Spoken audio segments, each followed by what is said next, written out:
Good afternoon, student. Today we are going to learn the experiment number 9 to study a different types of transformers, specifically step-up transformer, step-down transformer and LVDT, linear variable differential transformer.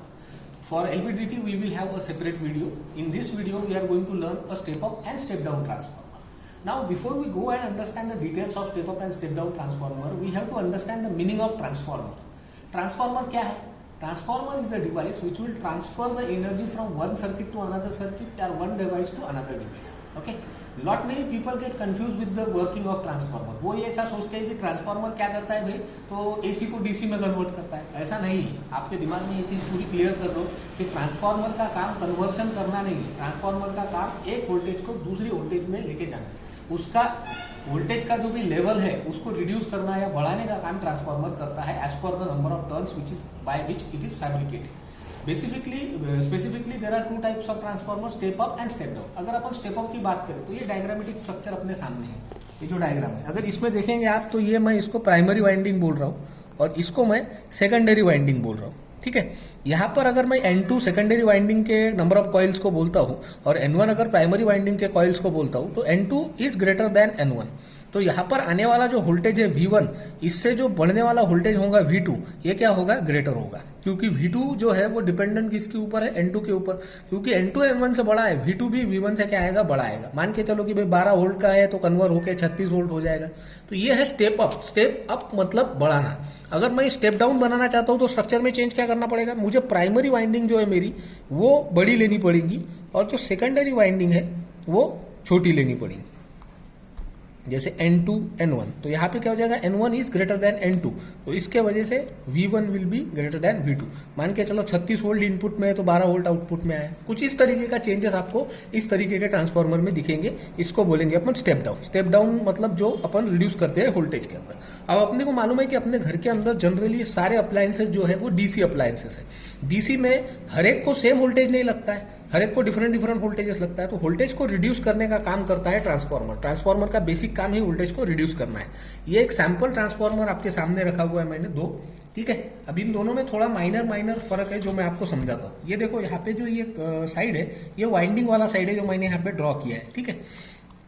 तो आपको कैसे पहचानना है कि कौन C winding primary और कौन C winding secondary है?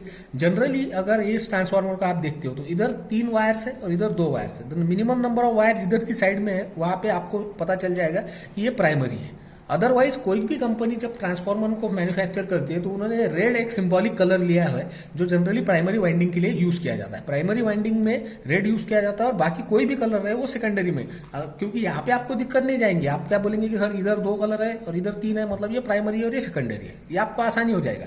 पर यहाँ पे दोनों इधर 2 ही वायर है तो आप कंफ्यूज हो सकते हो कि प्राइमरी कौन सी और सेकेंडरी कौन सी. अगर ऐसी सिचुएशन आए तो red colour is a primary indicating the primary winding. Another colour will be representing the secondary winding. ठीक है. अब ये दोनों में फर्क क्या है? देखो ये है 0-12 और एक है 12-0-12. अगर आपको कहीं पे सिंगल पावर सप्लाई की जरूरत है जैसे 12 वोल्ट या 25 वोल्ट 40 वोल्ट इस तरीके की, तो आप यहाँ पर सिंगल पावर सप्लाई यूज कर रहे हो 0-12.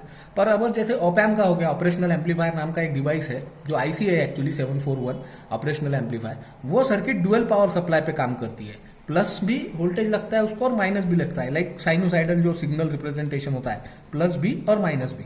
तो इसमें ये 12-0-12 इंडिकेट करता है ड्यूअल पावर सप्लाई. अगर आप बीच में कोई एक लेते हो, समझ लो 1 एम्पियर का टोटल है, तो आप बीच के अगर 2 टर्मिनल लेते हो तो 0.5 एम्पियर ये प्रोड्यूस करेगा, ये अगर लेते हो तो 0.5 एम्पियर ये प्रोड्यूस करेगा. इस तरीके से ये काम करते हैं. अब जब भी अपन कोई ट्रांसफार्मर यूज करते हैं तो सबसे पहली चीज अपन ने क्या देखना चाहिए सर्किट के अंदर में, कि भाई सर्किट के अंदर की करंट हैंडलिंग कैपेसिटी कितनी है. मान के चलो जिस सर्किट में आप ट्रांसफार्मर लगाने वाले हो उसकी सर्किट हैंडलिंग कैपेसिटी है 1 एम्पियर. तो आप जो ट्रांसफार्मर यूज करेंगे वो 1 एम्पियर से थोड़ा ज्यादा का यूज करेंगे. 1.5 एम्पियर बोल दो, 2 एम्पियर बोल दो. नॉर्मली अपन डबल वैल्यू लेते हैं, 2 एम्पियर बोल दो. तो या तो फिर पावर वैटेज आपको पता होनी चाहिए. अब पावर का फंडा तुमको मालूम है. पावर कैसे निकाल सकते हैं अपन? Power is equal to V into I. यहाँ का वोल्टेज आपको पता है 12 वोल्ट है, यहाँ का वोल्टेज आपको पता है 12, करंट कितना है 1, तो 12 इंटू 1 कितना होगा? 12 वैट. तो अगर आपको कहीं पे सर्किट में 12 वैट की जरूरत है, मतलब मान के चलो आपके सर्किट के आउटपुट 6 वैट है, तो आप 12 वैट बहुत हो जाएगा, तो 12 1 वाला आप सप्लाई यूज कर सकते हो. और अगर आपको लगा चलो 25-26 वाट आपके यूज होने वाले सर्किट का कैपेसिटी है, कितना 25-26 वाट, तो आपको यहाँ पे 3 एम्पियर का करंट लेना पड़ेगा। तो 12 मल्टीप्लाइड बाय 3 कितना हो जाएगा 36। तो वो 25-26 को क्या कर लेगा, अकम्पनाइट कर देगा या कंपेंसेट कर देगा। इस तरीके से ट्रांसफार्मर क्या करते हैं, काम करते हैं। जनरली ट्रांसफार्मर के बहुत सारे मेजर एप्लीकेशन है। अगर स्टेप डाउन ट्रांसफार्मर की अपन बात करें तो जो अपन जो पावर सप्लाई यूज करते हैं डिफरेंट फंक्शन जनरेटर के अंदर, डिफरेंट आईसीज के अंदर, उसके अंदर वोल्टेज को रिड्यूस करने के लिए अपन स्टेप डाउन ट्रांसफार्मर यूज करते हैं। स्टेप अप का सबसे बेस्ट एग्जांपल है अपने घर के आजू बाजू में जो डीबीज लगी होती है उसके अंदर स्टेप अप ट्रांसफार्मर लगाए होते हैं, क्योंकि वहां पे आने वाला सप्लाई जो है वो बहुत सारे घरों में बांटा जाता है, एक घर में पर्टिकुलर वो सप्लाई नहीं जाता है। तो वहां पे इस तरीके के क्या करते हैं अपन ट्रांसफार्मर का इस्तेमाल करते हैं, जहां पे वोल्टेज को अपन क्या करके लेते हैं, बढ़ा के लेते हैं, ठीक है। और यही अपना ट्रांसफार्मर का बेसिक प्रिंसिपल है। अगर आपको उसको प्रैक्टिकली चेक करना है तो आप रेजिस्टेंस से भी चेक कर सकते हो। अगर आपको समझ लो पता ही नहीं है कलर, किसी ने बोल दिया सर वो कलर का मुझे पता ही नहीं है, अब बताओ कैसे प्राइमरी और सेकेंडरी कैसा है। तो अब एक और तरीका है जिससे अपन प्राइमरी और सेकेंडरी को आइडेंटिफाई कर सकते हो। प्राइमरी का जो रेजिस्टेंस है वो जनरली ज्यादा होता है और सेकेंडरी का जो है वो कम होता है। तो अगर मैं यहाँ पे जैसे इसको मैं सेकेंडरी बोल रहा हूँ तो पहले मैं इसका रेजिस्टेंस गिन लेता हूँ, ठीक है। एक देखो मैंने रेजिस्टेंस के ऊपर में मल्टीमीटर को सेट किया, यहाँ पे आपको ऑलमोस्ट 0.3K मतलब कोई 30 ओम के करीब में, 3 ओम के करीब में 0.03 है, हाँ 0.03 है, तो 3 ओम के बराबर में बता रहा है, ठीक है। और ये है 340, मतलब देखो कितना डिफरेंस है। तो ये हायर रेजिस्टेंस है मतलब ये प्राइमरी है, ये लोअर रेजिस्टेंस है मतलब ये सेकेंडरी है। तो इस तरीके से अपन ट्रांसफार्मर को क्या कर सकते हैं, मेजर कर सकते हैं। क्विकली मैं अगर आपको बताना चाहूँ तो ट्रांसफार्मर क्या है, एक डिवाइस है जो एनर्जी को एक फॉर्म से दूसरे फॉर्म में ट्रांसफॉर्म करता है या सर्किट से दूसरे सर्किट में ट्रांसफॉर्म करता है। 2 तरीके के बेसिक ट्रांसफार्मर है, स्टेप अप और स्टेप डाउन।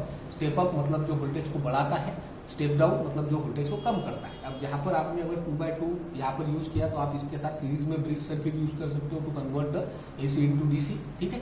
और इसी तरीके से आप अगर आप कोई भी ट्रांसफार्मर यूज कर रहे हो तो उसके आपको 2 चीजें पता होनी चाहिए, प्राइमरी वाइंडिंग और सेकेंडरी वाइंडिंग। जनरलाइजली क्या है, अगर कलर में डिफरेंशिएशन है तो रेड कलर प्राइमरी के लिए यूज किया जाता है हर एक कंपनी द्वारा नॉमेनक्लेचर, और बाकी जो कलर है वो सेकेंडरी के लिए यूज किया जाता है। अगर वो नहीं पता है तो आप रेजिस्टेंस गिन लो, हायर जो रेजिस्टेंस रहेगा वो साइड प्राइमरी होगा, लोअर जो रेजिस्टेंस रहेगा वो साइड सेकेंडरी होगा। इस तरीके से अपन स्टेप अप और स्टेप डाउन ट्रांसफार्मर को क्या कर सकते हैं, आइडेंटिफाई कर सकते हैं।